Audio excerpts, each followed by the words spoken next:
ازيكم؟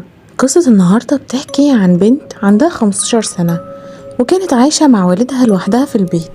ومن يوم ما ماتت والدتها وكان أبوها كل حاجة ليها في الدنيا، وباباها في الوقت ده جاله شغلة بعيد عن البيت، فالبنت قعدت فترات طويلة جدا عشان تتفرج على التلفزيون.